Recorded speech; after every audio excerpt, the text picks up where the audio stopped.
Buongiorno e benvenuti a questa edizione del nostro telegiornale. Vediamo subito i titoli. Assolto perché il fatto non sussiste, la sentenza pronunciata dalla prima sezione penale del Tribunale di Catania nel processo per concorso esterno alla mafia nei confronti dell'imprenditore ed editore Mario Ciancio Sanfilippo. Sciolto per infiltrazioni mafiose, il comune di Randazzo nel Catanese per i prossimi 18 mesi sarà gestito da un commissario straordinario. Fermato per un controllo sfuggì alla cattura, nuovi dettagli sulla latitanza di Messina Denaro. Per il procuratore di Palermo De Lucia la mafia sta riorganizzando la cupola. Nuovo naufragio sulle coste siciliane, affonda un barchino a largo di Torre Salsa nell'Agrigentino, un migrante muore annegato. Uno squillo in SMS per l'emergenza, il nuovo test della protezione civile IT Alert che avvisa la popolazione su un inesistente collasso della diga Ancipa. In arrivo a Catania 100 nuovi vigili urbani è uno dei risultati della missione romana del sindaco trantino.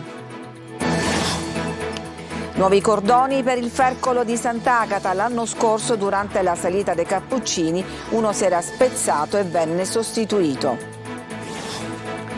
Calcio, stasera Palermo in campo a Catanzaro, Corini dovrà fare a meno del bomber Brunori che è squalificato, al suo posto Soleri. Il Catania si rituffa in campionato, domenica sera al Massimino arriva il Monopoli.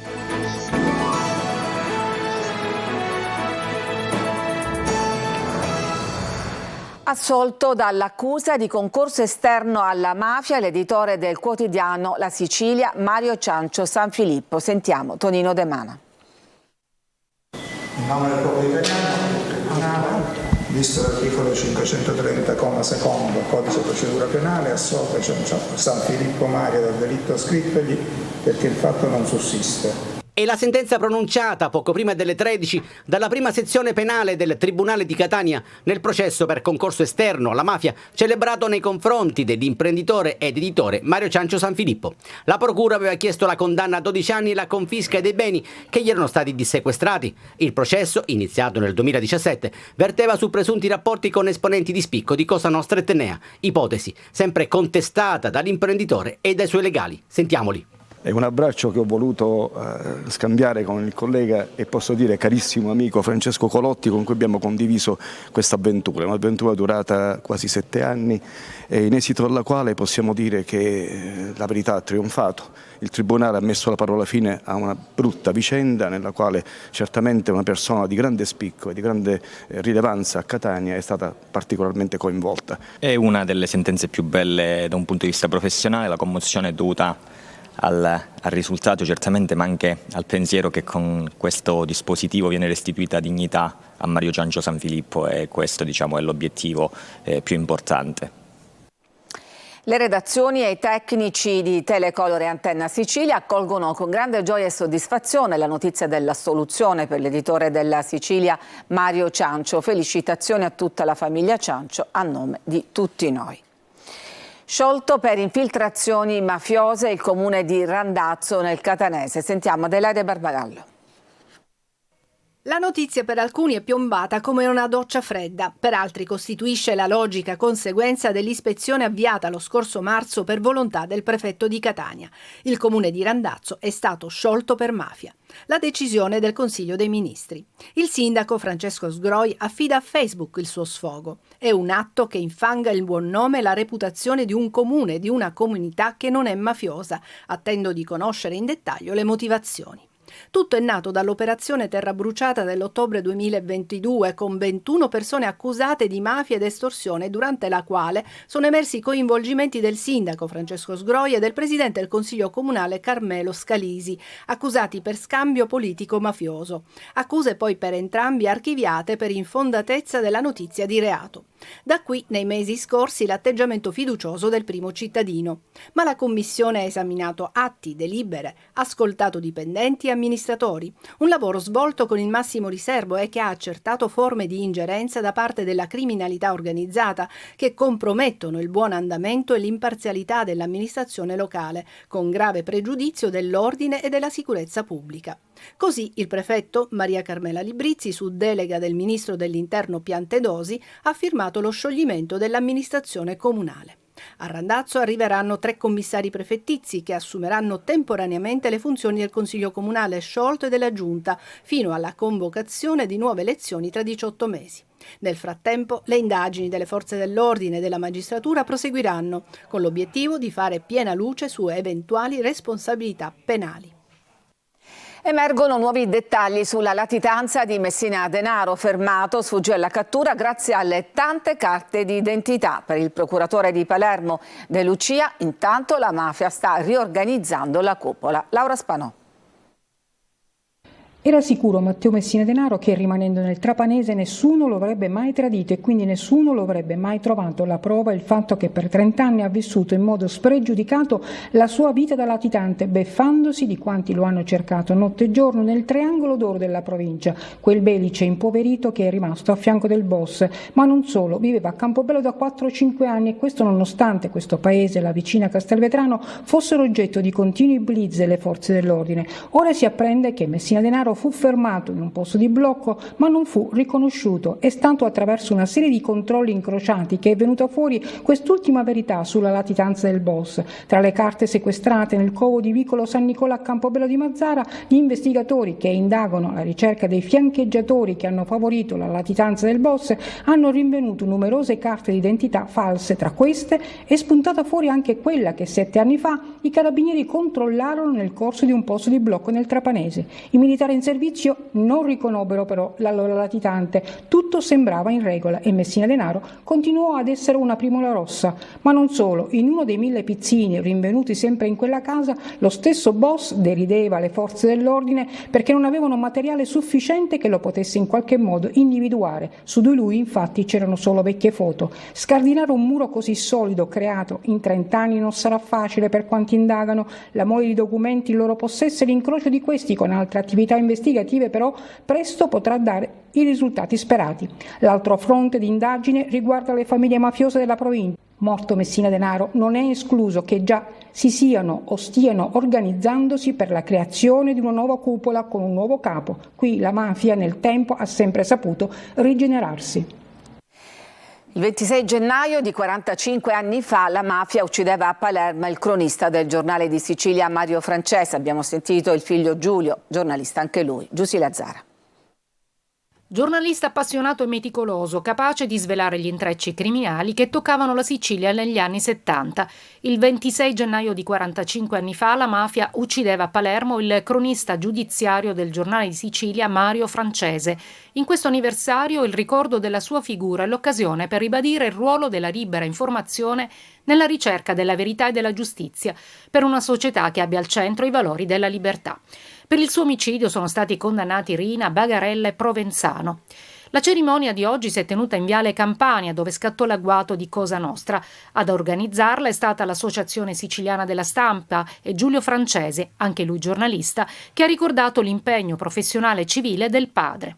Mio padre rappresenta un modello, ma anche un mondo di valori. Ci fa capire che il buon giornalismo è necessario a questa società e nonostante il mondo sia cambiato e con esso il giornalismo, per fare buon giornalismo le vecchie regole sono sempre valide. Il prefetto di Palermo Massimo Mariani ricorda ai giornalisti che pagano sempre un prezzo altissimo per il solo fatto di fare il proprio mestiere, quello di informare, che non fa comodo a certi poteri. Tragico sbarco a Torre Salsa in provincia di Agrigento. Un barchino con una ventina di migranti è naufragato e morto annegato un tunisino. Davide Sardo. A Siculiana, a Torre Salsa, nottetempo sono sbarcati alcuni migranti che hanno eluso i controlli in mare. È stato un cosiddetto sbarco fantasma, non ricorrente da tempo lungo la costa agrigentina. Forse la barca utilizzata per la traversata si è capovolta a riva, provocando degli incidenti. Infatti, intorno alle ore 5 del mattino è stato recuperato un cadavere. Al cimitero di Siculiana il dottor Claudio Lombardo ha effettuato una prima ispezione cadaverica. Purtroppo è un tunisino di 49 anni ed è morto affogato in maniera certa. Aveva molti vestiti addosso che ha cercato di disfarsene, ma l'acqua fredda e la notte lo hanno travolto ed è morto. Nel frattempo 5 migranti sono stati intercettati dopo l'alba a piedi. Carabinieri e polizia hanno arrestato uno dei 5 perché, già espulso, è rientrato illegalmente in Italia. Hanno raccontato che sulla barca hanno viaggiato una ventina di persone. Alle 12 in punto il telefono, forse molti dei vostri telefoni, hanno suonato all'improvviso. Era il nuovo test della Protezione Civile, IT Alert, che ha avvisato la popolazione su un collasso della diga Ancipa, naturalmente inesistente. Desiree Ferlito. Questo è un messaggio di test. Ore 12, certamente anche il vostro telefono avrà squillato insistentemente. È tornato IT Alert, il sistema di allarme via SMS della Protezione Civile per allertare la popolazione in caso di calamità naturali. Nella giornata di oggi l'esercitazione ha simulato il collasso della diga Ancipa sui Nebrodi. Oltre all'avviso sonoro, diverso da quello delle notifiche, è apparso anche un messaggio con un testo in italiano e in inglese che specificava il pericolo in corso. L'allarme andrà secondo i canali tradizionali alle strutture di protezione civile, quindi a tutti i sindaci, alle province, alle forze dell'ordine, alla prefettura. IT Alert, una volta a regime, permetterà di informare in tempo reale i cittadini in caso di disastri imminenti o in corso. Oh raga, ma non c'è più campo. Nemmeno me. Raga, ma mi prende il telefono a voi? E se il telefono non prende? Nessun problema, il vantaggio principale è che funziona anche in caso di saturazione della rete telefonica. Perde il controllo dello scooter e finisce contro un mezzo della nettezza urbana. È morto così un 19enne di Altofonte, Alberto Lopresti, accaduto in via Vittorio Emanuele. Missione romana per il sindaco Enrico Trantino. Ieri a Palazzo Chigi, in primo piano la sicurezza dell'assunzione della città di Catania, che parte dall'assunzione di 100 vigili urbani. Giusy Lazzara. Fitto di incontri il pomeriggio di ieri a Roma per il sindaco di Catania Trantino. Sul tavolo i progetti per il rinnovamento della città. In primo piano il passo decisivo per chiudere l'iter di risanamento del bilancio comunale, le procedure di dissesto che in questi mesi hanno stoppato l'avvio di nuovi cantieri. Tra gli obiettivi principali la sicurezza con l'assunzione di 100 vigili urbani. Questo anche per un cambio di passo nella lotta al traffico senza controllo con le auto posteggiate in terza fila sulle strisce pedonali. Al centro del confronto romano si rinnova la proposta del sindaco Trantino ai vertici di ANAS per realizzare un percorso alternativo che congiunga la 18 Messina-Catania e la Siracusa-Catania. Urgente la realizzazione di una bretella esterna veloce alla tangenziale che vive una condizione di perenne congestione. Si pensa a un nuovo sistema urbano con Trenitalia e si progetta il nodo ferroviario e l'interramento della stazione centrale, con la possibilità per la città di riconnettersi con il proprio mare. Novità in arrivo anche al Ministero della Cultura sul futuro del Teatro Massimo Bellini per un sostegno finanziario statale e per il rilancio delle biblioteche di quartiere e della Biblioteca Orsino Recupero con iniziative culturali previste per il 2024. E vi ricordiamo che dopo il TG alle 14:30 su Telecolo sarà nostro ospite il sindaco di Catania Trantino. Per le vostre domande potete scrivere al numero WhatsApp 342 745 5005 oppure inviate una mail a sicilia24focus@telecolor.it. Vi aspettiamo dunque all'appuntamento con il sindaco alle 14:30 su Telecolor. Andiamo adesso a Palermo, dove è in arrivo il regolamento della Movida di Palermo, tanti punti per fronteggiare quella che ormai in città è una vera e propria emergenza sicurezza. Marco Gullà.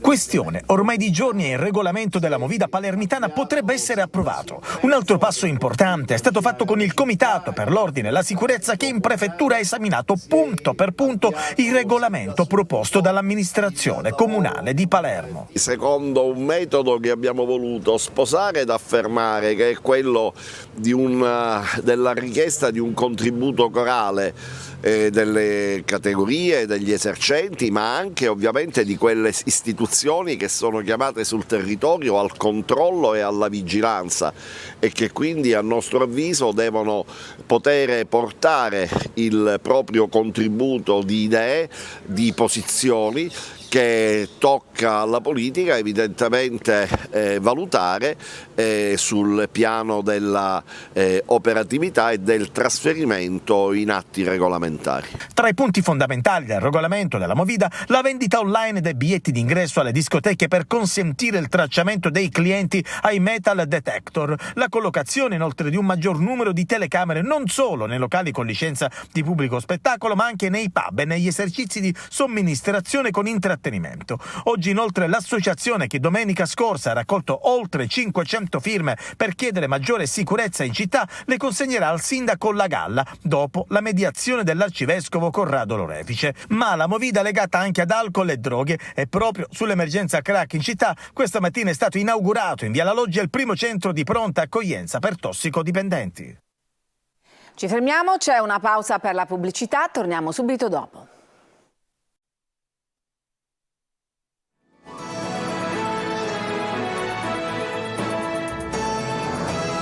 Ed eccoci di nuovo in studio. Uno andava in giro per Catania con un piccone in auto, un altro portava un coltello di 15 centimetri nel marsupio, il risultato di una serie di controlli compiuti dai carabinieri nel centro di Catania. I 2 uomini sono stati denunciati.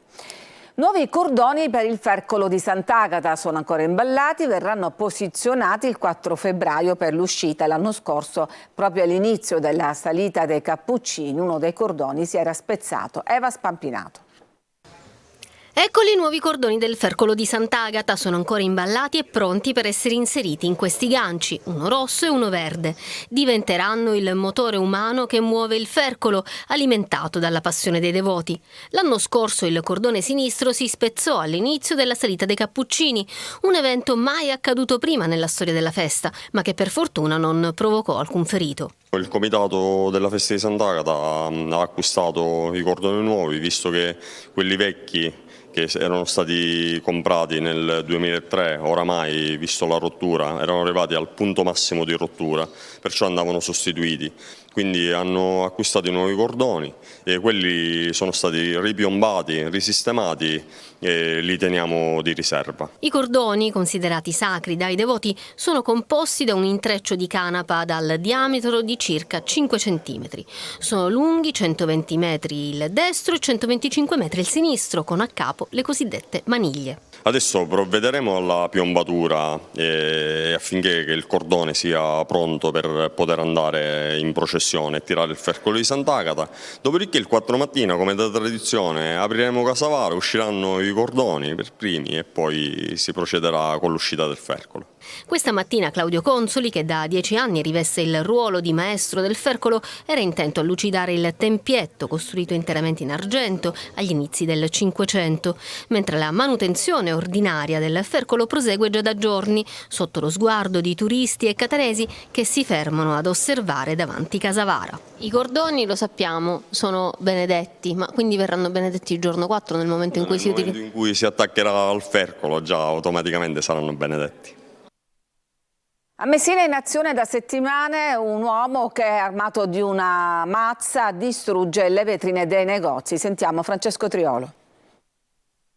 Incappucciato, armato di mazzotto, ormai a Messina lo hanno soprannominato lo spaccavetrine. Da oltre 2 mesi la notte prende di mira le vetrate delle attività commerciali, soprattutto qui, nelle vie del centro. Per molti commercianti è stato più esoso il danno del vetro rotto che l'entità del furto subito. Sì, anche perché abbiamo subito tempo fa anche noi purtroppo un furto, una rapina, ci hanno rotto il vetro e ho saputo che anche i miei colleghi qui vicini hanno avuto lo stesso problema. No, in effetti noi per fortuna no, quindi speriamo che non arrivi anche qui. C'è preoccupazione però, ne state parlando anche con i colleghi?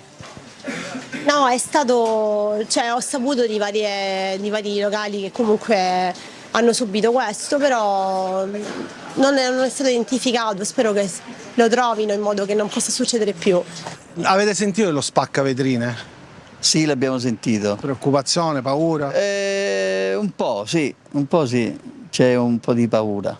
Qualche videocamera di sorveglianza dei negozi lo ha immortalato in azione. Le immagini sono al vaglio delle forze dell'ordine, dove sono state presentate decine di denunce, sia ai carabinieri che alla questura, ma ancora l'autore di queste effrazioni non ha un volto o un nome.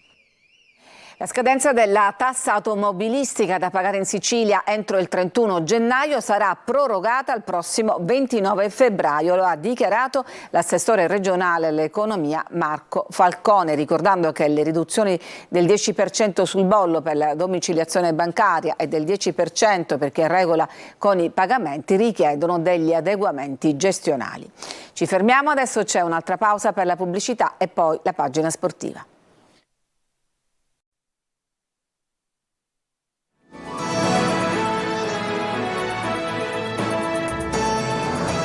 Siamo al calcio, stasera a Palermo in campo a Catanzaro, Corini dovrà fare a meno del bomber Brunori che è stato squalificato. Marco Gullà. Continuità è la parola che il Palermo ha scalfito nel suo telaio. Sì, perché la continuità passa anche dalla partita di stasera a Catanzaro. Sfida che definire insidiosa è un eufemismo, ma quale in B non lo è. La vittoria contro il Modena ha ridato vigore al Palermo, che questa sera sarà privo del suo bomber Matteo Brunori, centro dell'attacco che sarà affidato a Soleri, supportato poi da Insigne e Di Francesco. Avete visto, è entrato e ha fatto veramente qualcosa di molto importante, come per me l'ha fatto Mancuso, e di conseguenza sono contento di avere un reparto di attaccanti che mi permette, nell'assenza del nostro capitano, comunque di avere un reparto di qualità. Io penso, e vi ho detto spesso, che questa squadra ha fatto le cose migliori quando ha potuto scendere in campo con un'idea iniziale di come è stata costruita, e questo per me è fondamentale, sapendo di avere delle risorse, sapendo di avere delle letture. Pochi dubbi per il resto in porta c'è Piacelli, mentre a destra è confermato Graves, sempre più a suo agio sulla fascia. La coppia centrale sarà composta da Nedel, Ciauro e Ceccaroni, mentre sulla sinistra spazio ancora a Liond. A centrocampo probabile il debutto dal primo minuto di Ranocchia, al centro c'è Gomez, mentre sul centro-sinistra è intoccabile Segre. Start alle 20:30 al Ceravolo. È chiusa la parentesi di Coppa Italia, il Catania si rituffa in campionato. La sconfitta di Rimini da archiviare subito, recuperare le energie e buttarsi nel campionato per ritrovare fiducia e certezze. Il Catania già nel mirino il Monopoli in una sfida, quella di domenica sera, che la vedrà opposta ad una squadra che ha necessità di punti per togliersi dalla zona bassa della classifica. Se qualcuno pensa che i pugliesi possono lasciare spazio o concedere qualcosa facilmente, insomma, si sbaglia di grosso, e allora servirà il Catania migliore, col piglio da grande, quell'atteggiamento che Lucarelli sta cercando di costruire.